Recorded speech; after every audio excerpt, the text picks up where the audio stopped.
오늘도 풍성하신 하나님의 은혜가 여러분 가운데 함께 하시길 주님의 이름으로 축원합니다.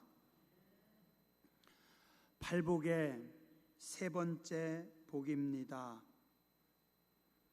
온유한 자는 복이 있나니 그들이 땅을 기업으로 받을 것이미요. 누가 땅을 기업으로 받는다고요? 온유한 자들. 온유함이라고 하는 것은 사전적인 의미는 사람의 표정이나 성질이 온화하고 부드럽다. 표정 혹은 그의 성격이 온화하고 부드러운 것. 그게 온유함이라고 합니다. 근데 성서의 온유함은 비슷한 것 같지만 조금 다릅니다. 성경의 온유함은 그냥 단순히 성격이 부드럽고 온화함만은 아닙니다. 물론 그런 부분도 있지만 그것을 넘어섭니다. 온유함의 표준은 누구일까요? 예수님이십니다. 마태복음 11장 29절에 보니 나는 마음이 온유하고 겸손하니 나의 멍에를 메고 내게 배우라. 나는 마음이 온유하고 겸손하니 나의 멍에를 메고 내게 배우라. 예수님께서 친히 말씀하셨습니다. 예수님은 온유하시다.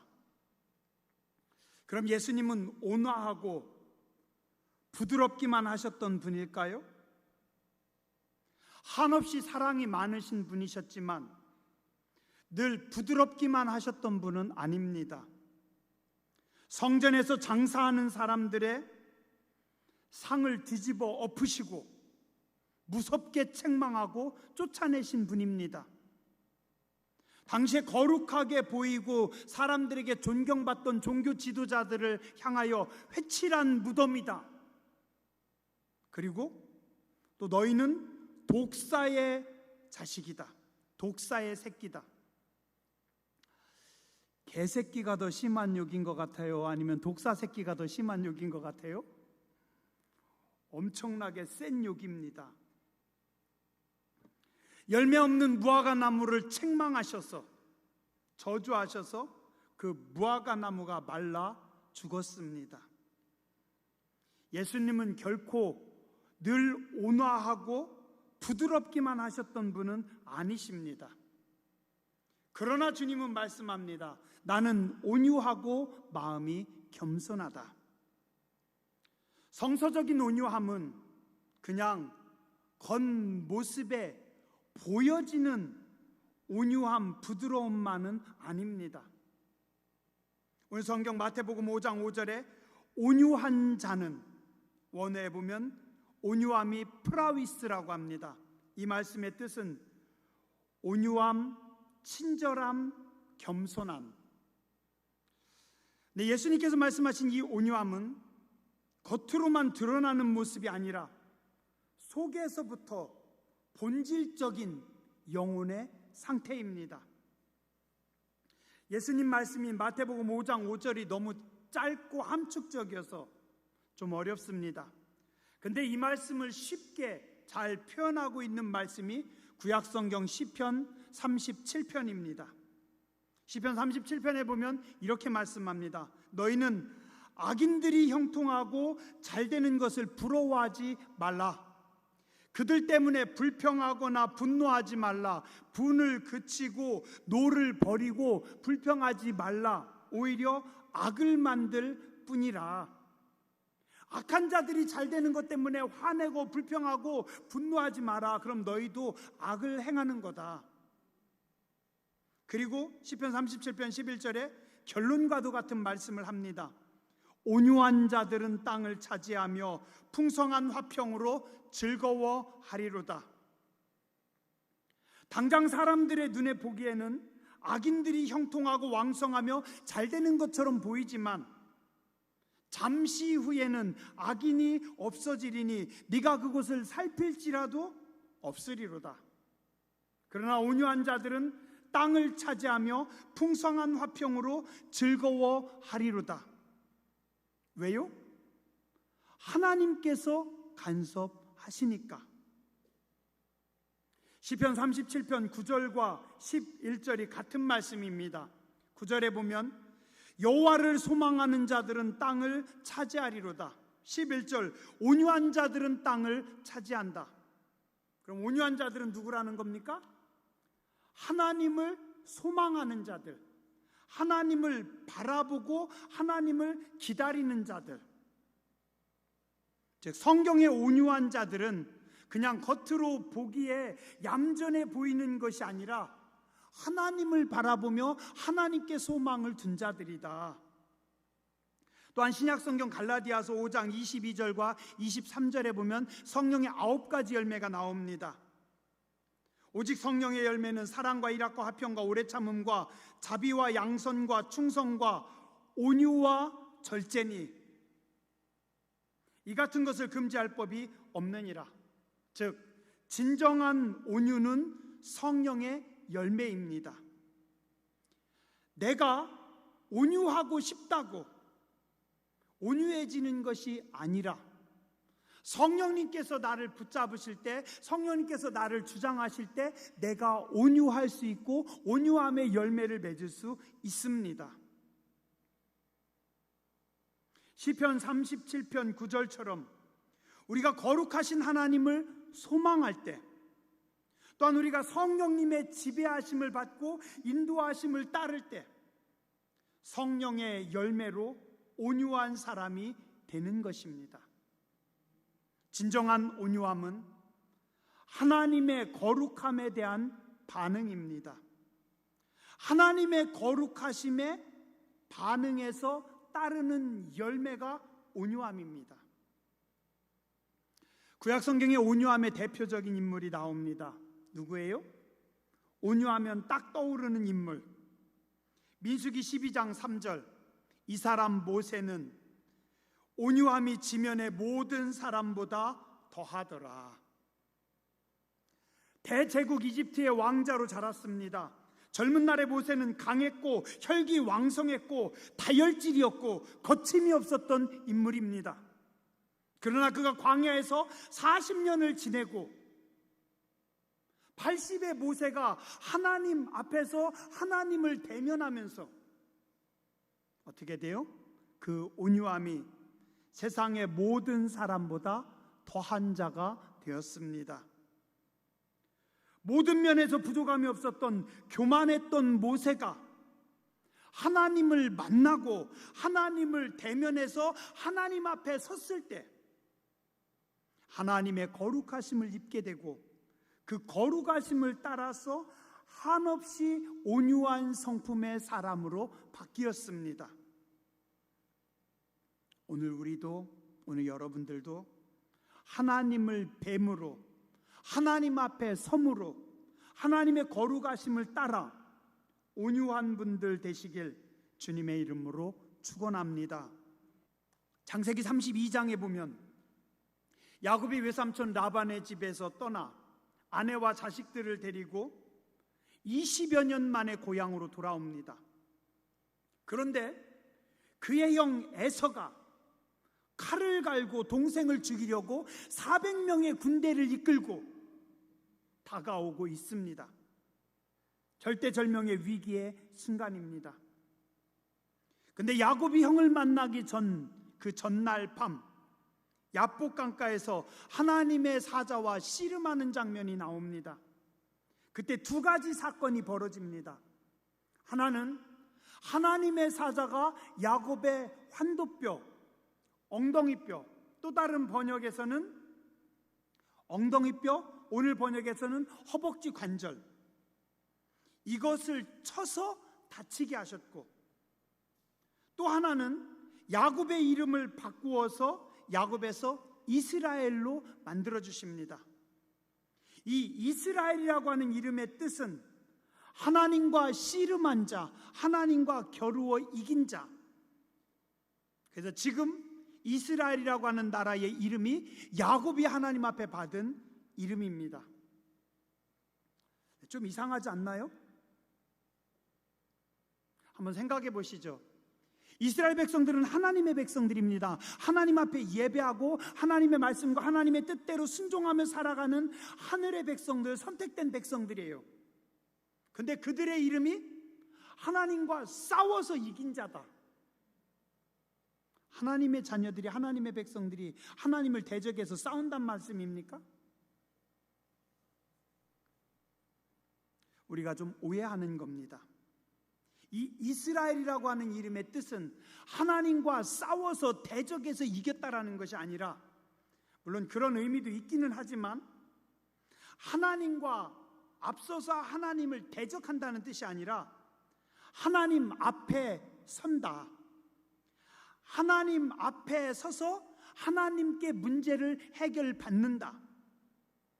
더 명확한 해석은 하나님의 지배, 하나님의 통치를 받는다, 그런 뜻입니다. 하나님께서 통치하고 하나님께서 다스리는 자입니다. 야곱이 하나님을 만나고 그의 오랜 문제인 형님과의 갈등을 해결받습니다. 그런데 하나님은 왜 그냥 응답해 주시지 않고 야곱의 엉덩이뼈를 치셨을까요? 엉덩이뼈를 다친 사람은 아무것도 할 수 없습니다. 싸움은 물론이거니와 도망도 못 갑니다. 아무것도 할 수 없어요.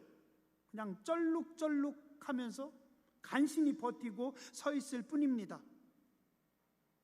무기력한 존재로 하나님께서 만들어버리고 마셨습니다. 뭔가요? 야곱아, 이제는 내 힘으로 뭔가 하려고 하지 말고, 이제는 내 발로 더 다니지 말고 내가 너를 통치하고 내가 너를 다스린다. 네가 문제를 해결하는 것이 아니라 내가 문제를 해결한다. 그래서 야곱이 형과 싸우지도 않고 야곱이 도망가지도 않고 엉덩이뼈를 다쳐서 아무것도 할 수 없었지만 하나님께서 친히 야곱의 문제를 해결해 주십니다. 그리고 이후로는 어떻게 합니까? 야곱이 자기 스스로 살아가는 사람이 아니라 하나님의 은혜로 사는 사람이 됐습니다. 이게 하나님께서 야곱을 온유하게 만드신 겁니다. 두뇌회전이 빠르고 인간적인 수단과 방법으로 남의 발 뒤꿈치를 잡고 살아가던 교활한 인간 야곱이 하나님을 만나고 그의 거칠고 투박하던 인생이 하나님의 손에 이끌려 살아가는 온유한 인생으로 바뀌었습니다. 온유함은 야생마를 길들이는 것과도 같습니다. 하나님께서 우리를 통치하시고 하나님께서 우리를 다스리셔서 하나님의 사람으로 만들어 놓습니다. 온유함은 화를 내지 않는 성품이 아니라 하나님께서 화를 내기를 원하실 때는 화를 내고 하나님께서 원치 않으실 때는 참을 줄 아는 성품으로 만드신 겁니다. 온유한 자는 기도합니다. 자기 스스로 온유해질 수 없기 때문입니다. 우리 지난주 말씀 보았죠? 예수님 말씀하신 팔복의 첫 번째, 심령이 가난한 자, 수요일날 애통하는 자, 오늘 온유한 자, 다 똑같은 공통점이 하나 있습니다. 그게 뭔지 아세요? 내 힘으로 할 수 있는 게 없는 자, 내 스스로 아무것도 할 수 없는 자. 심령이 가난한 자는 자기의 힘으로 자기의 능력으로 할 수 없어서 그냥 구걸하는 자입니다. 하나님의 은혜를 구걸하는 자. 애통하는 자는 내가 문제를 풀 수 없기 때문에 그냥 우는 자. 오늘 온유한 자는 내 스스로 무엇이 될 수 있는 것이 아니라 하나님께서 나를 통치하시고 성령님께서 나를 지배하셔서 비로소 거룩하게, 비로소 하나님의 성품인 온유함으로 바꿔주신 겁니다. 기도하는 사람들은 겉보기엔 한없이 유약하고 무기력해 보일 수 있지만 내면에 성령의 능력이 있고 하나님의 거룩하심을 소유한 자들, 그들이 온유한 자들입니다. 온유한 자들은 한없이 약해 보이지만 하나님의 강함을 소유하고 있고 하나님의 뜻에 따라 지배받는 강한 백성들이고 그 온유한 자들에게 하나님은 땅을 주십니다. 하나님의 거룩하심을 소유하는 온유한 백성들 되시길 주님의 이름으로 축원합니다. 또한 온유한 자들은 기다릴 줄 압니다. 선하신 하나님을 신뢰하기 때문에 온유한 자들은 기다립니다. 결코 하나님보다 앞서가지 않습니다. 늘 자신의 인생에서 하나님을 앞세웁니다. 다윗은 자신이 왕이었지만 자신이 결정하는 것이 아니라 나의 왕, 나의 하나님이요, 나의 왕께서 원하시는 것이 무엇입니까? 하나님께 묻고 또 묻고 하나님이 원하시는 대로, 하나님이 인도하시는 대로 나아가는 것, 그가 온유한 자입니다. 여러분의 삶에 너무 조급하지 마세요. 일희일비하지 마세요. 하나님께 맡기고 묵묵히 기다리며 나아가는 겁니다. 이순신 장군이 첫 번째 전투인 옥포해전에서 이제 전쟁에 맨 처음 참여하는 군인들에게 이렇게 연설했대요. 물령망동 정중여산하라. 이게 무슨 뜻이냐면 망령되이 움직이지 말라. 침착하게 태산처럼 무겁게 행동하라. 승리를 확신하지 못하는 군인들은 두려워서, 불안해서 경거망동하지만 백전백승의 장군을 믿는 사람들은, 승리를 확신하는 군인들은 침착하게 태산처럼 무겁게 움직일 수 있습니다. 제가 며칠 전에 영화 한산 봤어요. 거기서 보니까 원균은 그냥 조급하게, 초조하게 무조건 막 달려듭니다. 급하게 막 포를 쏴라. 그에 비해서 이순신 장군의 싸움의 특징은 뭔지 아세요? 늘 이순신 장군은 이겨놓고 싸웁니다. 전쟁을 하기 전에 미리 다 이겨놓습니다. 전략을 다 짭니다. 자기가 만들어 놓고 자기가 준비해 놓은 싸움으로 적을 끌고 와서 그 싸움이 완벽하게 준비가 됐을 때 그때 때립니다. 그래서 백전백승합니다. 뛰어난 장군, 탁월한 장군 밑에 있는 군인들은 두려워하지 않습니다. 왜요? 우리 장군은 반드시 이기니까. 오늘 여러분들 하나님의 절대 승리를 믿으세요? 하나님의 실수하지 않음을 믿으세요? 경거망동하지 마시고 기도하며 묵묵히 믿음으로 나아가시기 바랍니다. 온유한 자에게 주시는 하나님의 응답은 뭔가요? 오늘 말씀합니다. 온유한 자는 땅을 기업으로 받을 것이미요. 어떤 목사님 그러더라고요. 이 말씀이 한국교회 교인들이 제일 좋아하는 말씀이래요. 왜요? 한국 사람들처럼 땅 좋아하는 사람들 없다고. 하여튼 한국 사람들은 죽을 때까지 땅 삽니다. 팔지는 못하고 그냥 땅. 우스갯소리죠. 온유한 자는 땅을 기업으로 받을 것이다. 무슨 뜻일까요? 온유한 자가 최후의 승자라는 말씀입니다. 땅은 누가 차지하나요? 강한 자? 똑똑한 자? 훌륭한 자? 아니에요. 살아남은 자. 마지막 승리자가 땅을 차지합니다. 창세기 4장 16절 이하에 보면 아담의 아들 가인이 나옵니다. 교만했어요. 하나님을 떠납니다. 에덴의 동쪽으로 갑니다. 자기가 성을 만듭니다. 음악을 만듭니다. 문명을 만듭니다. 청동기, 철기, 무기를 만들고 군대를 만듭니다. 그래서 가인의 자손들은 그 군대를 힘으로 쳐서 세상을 통치하고 지배합니다. 그런가 하면 창세기 4장 26절에 보면 아벨을 대신해서 하나님께서 주신 셋과 그의 아들 에노스는 무엇을 했다고요? 하나님의 이름을 불렀더라. 하나님의 이름을 부르고 하나님의 도우심을 구하는 온유한 자들입니다. 자, 그런데 창세기 6장에 넘어가서 보니 강한 가인의 후손들이 땅 위에 번성합니다. 그들은 용사라, 고대 명성이 있는 사람들이었더라. 땅에 번성하였고 용사고 명성이 있고, 그러나 그들은 죄와 악으로 세상을 덮어버립니다. 하나님께서 어떻게 하셔요? 홍수로 세상을 심판하십니다. 그때 누구의 자손? 하나님의 이름을 부르는 셋의 자손들 속에 노아를 택해서 노아의 방주를 만들게 하고, 그리고 인류를 구원하십니다. 자, 질문입니다. 노아 홍수 후에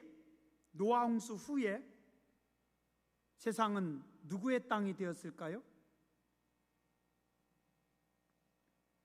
강한 자들이 아닙니다. 남은 자들입니다. 남은 자들이 승자이고 그들이 땅을 차지합니다. 온유한 자들을 하나님께서 도우시고 그들에게 땅을 주십니다. 또한 온유한 자는 복이 있나니 그들이 땅을 기업으로 받을 것이다. 뭐라고 해요? 기업이라고 하는 단어가 나옵니다. 기업이 뭡니까? 하나님께서 우리에게, 인간들에게 주신 것이 다 기업입니다. 내 땅, 내 시간, 내 가정, 내 소유, 다 하나님이 주신 기업이라고 합니다. 이건 하나님께서 나에게 주신, 우리에게 주신 복입니다. 기업은 이미 우리가 하나님께 받은 겁니다. 시편 16편 5절 6절, 여호와는 나의 산업과 나의 잔의 소득이시니 나의 분깃을 지키시나이다. 내게 줄로 재어준 구역은 아름다운 곳에 있으며 나의 기업이 실로 아름답도다. 저는 종종 이 말씀 생각합니다. 하나님께서 나에게 줄로 재어준 구역은 아름다운 곳에 있으며 나의 기업이 실로 아름답도다. 여러분, 우리 교회 올 때마다 그 생각하지 않으세요? 논에 갈 때마다 하나님께서 내게 주신 기업은 실로 아름답습니다. 직장에 출근할 때마다 하나님께서 내게 주신 기업이 실로 아름답습니다. 그런데 오늘 온유한 자들이 땅을 기업으로 받을 것이다 말씀합니다. 이게 뭐예요? 이미 주신 기업을 하나님께서 온유한 자들에게 다시 주신다고 합니다. 이것은 회복의 은총을 말씀하고 있습니다. 이스라엘 백성들은 아무 힘도 아무 능력도 없었지만 하나님께서 출애굽하셨습니다. 전적인 하나님의 은혜로 광야에서 40년 동안 하나님께서 먹이시고 입히시고 살리셨습니다. 그리고 하나님의 은혜로 가나안 땅에 들어가게 하셨습니다. 젖과 꿀이 흐르는 아름다운 땅을 하나님께서 그냥 공짜로 그들에게 주셨습니다. 그 땅을 주실 때 하나님께서 어떻게 하셔요? 각 족속대로, 각 지파대로, 각 사람대로 땅을 잘라서 분배해가지고 그들에게 그 땅을 줍니다. 하나님이 주신 땅이었어요. 그런데 어떤 사람들은 그 땅에 살면서 게을러서, 빚을 너무 많이 내서, 사업에 실패해서, 혹은 범죄해서, 혹은 건강이 무너져서 하나님께 받은 자기 땅, 자기 기업을 다 빼앗겨 버렸어요. 다 팔아먹었어요. 그래서 기업이 사라졌습니다. 어떻게 해요? 자비하신 하나님께서 그들을 불쌍히 여기셔서 7년 안식년을 7번 곱한 해 49년에 한 해를 더해서 50년에 희년을 선포합니다. 이 희년이 되면 어떻게 돼요? 내가 잃어버린 땅, 내가 팔아먹은 땅, 내가 빼앗긴 모든 땅이 다 그들에게 다시 돌아옵니다. 이게 뭐예요? 하나님의 은혜입니다. 내가 그 땅을 돈을 주고 다시 사는 거 아니고 무슨 대가를 지불하고 받는 것이 아니라 그냥 신년에 하나님께서 다시 돌려주는 것. 그래서 신년을 성경은 하나님의 은혜의 해라고도 말씀하고 있습니다. 자, 온유한 자들에게 이 하나님의 은혜의 해가 지금 임하는 겁니다. 하나님께서 주셨던 기업을, 하나님께 받은 복을 내가 잃어버렸습니다. 건강을 잃어버렸습니다. 가정을 잃어버렸습니다. 기업이 무너졌습니다. 부부관계가 깨어졌습니다. 자녀와의 관계가 흐트러져 있습니다. 교회가 깨어지고 있습니다. 국가가 힘든 상황입니다. 근데 온유한 자들에게 하나님께서 다시 은혜를 주셔서 그들의 땅을, 그들의 기업을 하나님께서 다시 회복시켜 주십니다. 온유한 자들에게는 하나님께서 은혜를 베푸셔서 기업을 회복시키십니다. 가정을 회복시켜 주십니다. 건강을 회복시켜 주십니다. 교회를 회복시켜 주십니다. 국가를 번성하게 하십니다. 하늘의 복과 은혜를 회복하는 온유한 분들 되시길 주님의 이름으로 축원합니다. 기도하겠습니다. 온유한 자는 복이 있나니 그들이 땅을 기업으로 받을 것이미요. 하나님 앞에 우리의 성품이, 우리의 내면이, 우리의 영혼이 거룩하게 하여 주시고 하나님의 통치하심과 하나님의 지배하심과 하나님의 재단하심을 받게 하여 주시고 온유한 자들이 되게 하여 주시옵소서. 하나님께서 기뻐하는 자들이 되게 하여 주시고 우리의 기업을, 우리의 땅을, 우리의 삶을 다시 회복시켜 주시고 풍성케 하여 주시옵소서. 존귀하신 주님 예수님 이름으로 간절히 기도드렸습니다. 아멘.